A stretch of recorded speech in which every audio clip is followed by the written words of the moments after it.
Assalamualaikum warahmatullahi wabarakatuh. Halo para pecinta Ali TV semuanya. Apa kabar? Semoga Allah selalu melindungi kalian semuanya. Amin ya rabbal alamin. Kali ini saya akan mengulas tentang perang pertama dalam sejarah Islam, yaitu Perang Badar. Perang Badar sebenarnya berawal dari penyergapan pada kafilah pimpinan Abu Sufyan yang pulang dari ekspedisi dagang dari negeri Syam atau yang sekarang disebut dengan negara Syria. Penyergapan tersebut penting karena menjadi simbol politis dari pengaruh Islam di tanah Arab. Abu Sufyan pun kemudian mendengar kabar kaum muslimin bermaksud menyerang kafilahnya. Karena itu, Abu Sufyan mengambil rute berbeda, bertolak menjauhi jalur pantai Laut Merah dan mengirim utusan untuk berangkat duluan ke Mekah demi meminta bantuan orang-orang Quraisy. اللطيفة يا معشر قريش الغوا يا معشر قريش اللطيفة الغوث يا معشر قريش أموالكم مع أبي سفيان قد عرض لها محمد في أصحابه ولا أرى إلا أن تدركوها. Mendengar bahwa umat Islam akan menyerang kafilah Abu Sufyan, kaum Quraisy di Mekah menjadi berang, marah, dan emosi. إيها حماة الدار ضربا بكل بتار المنية ولا الدنية الدم دم احموا الثمار وكفوا عنكم العار والشنار.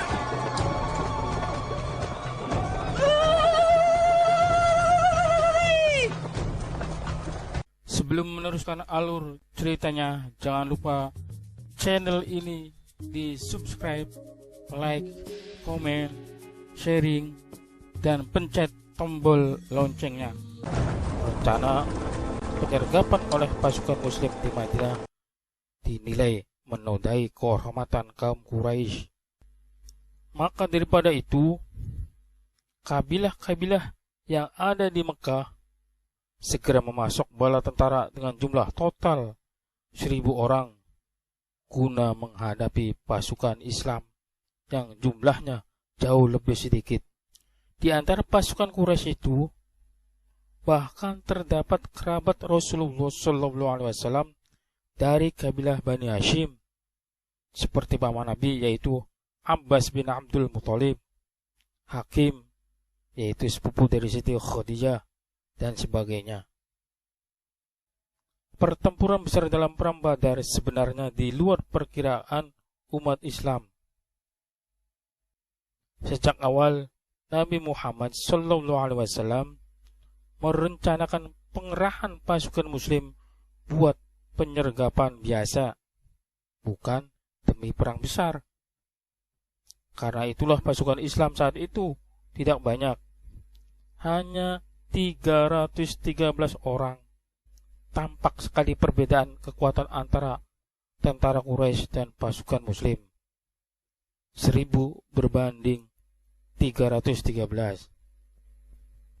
Ketika melihat besarnya tentara Mekah beserta banyaknya persenjataan, ziroh, tombak, pedang, dan alat-alat tempur yang lengkap, Nabi Muhammad SAW sempat menangis dan lalu bermunajat dengan membaca doa, "Ya Allah, jikalau rombongan yang bersamaku ini ditakdirkan untuk binasa, takkan ada seorang pun setelah aku yang akan menyembahmu. Semua orang beriman akan meninggalkan agama nan sejati ini." Setelah itu, Nabi Muhammad merancang strategi perlawanan. Beliau menjejerkan tentaranya dalam formasi rapat, sekaligus memerintahkan agar sumur-sumur segera dikuasai guna memutus pasokan air ke pasukan Quraisy. Strategi lainnya adalah mengawali perang dengan pertempuran jarak jauh. Ketika pasukan Quraisy bertolak untuk menyerang, pasukan Islam tidak serta menyambutnya dengan duel fisik langsung, melainkan lebih dahulu menembakkan anak-anak panah dari kejauhan. Setelah itu baru mereka menghunus pedang dan bertempur satu lawan satu. Dengan strategi yang rapi dan penuh perhitungan,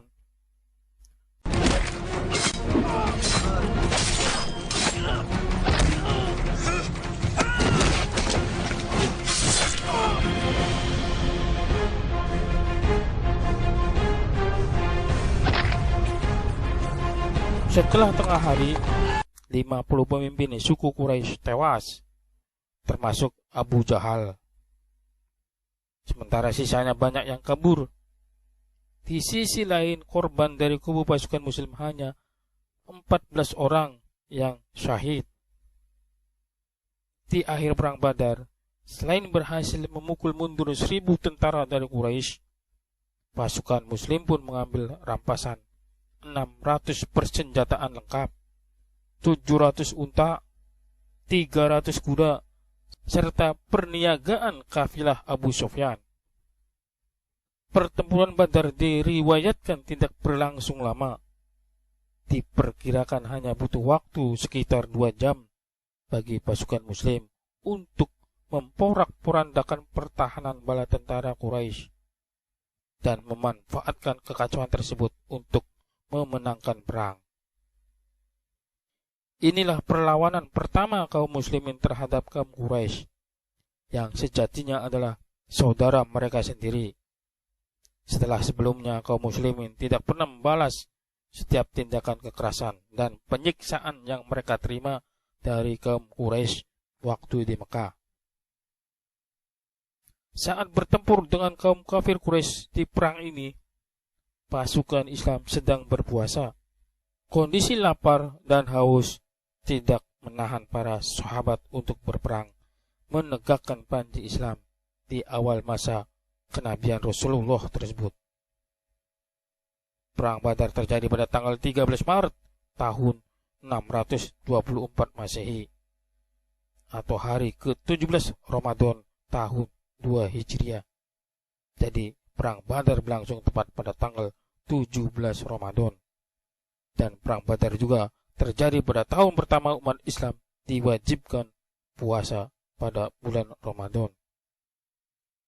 Bagi kaum muslim awal, kemenangan pertempuran ini sangatlah berarti karena merupakan bukti pertama bahwa mereka sesungguhnya berpeluang untuk mengalahkan musuh mereka di Mekah. Mekah saat itu merupakan salah satu kota terkaya dan terkuat di Arabia zaman jahiliyah. Kemenangan kaum muslimin juga memperlihatkan kepada suku-suku Arab lainnya bahwa suatu kekuatan baru telah bangkit di Arabia, serta memperkokoh otoritas Muhammad SAW sebagai pemimpin atas berbagai golongan masyarakat Madinah yang sebelumnya sering bertikai. Berbagai suku Arab mulai memeluk agama Islam dan membangun persekutuan dengan kaum muslimin di Madinah. Dengan demikian, ekspansi agama Islam pun dimulai. Demikian para sobat semuanya, sekilas tentang asal mula Perang Badar. Semoga bermanfaat.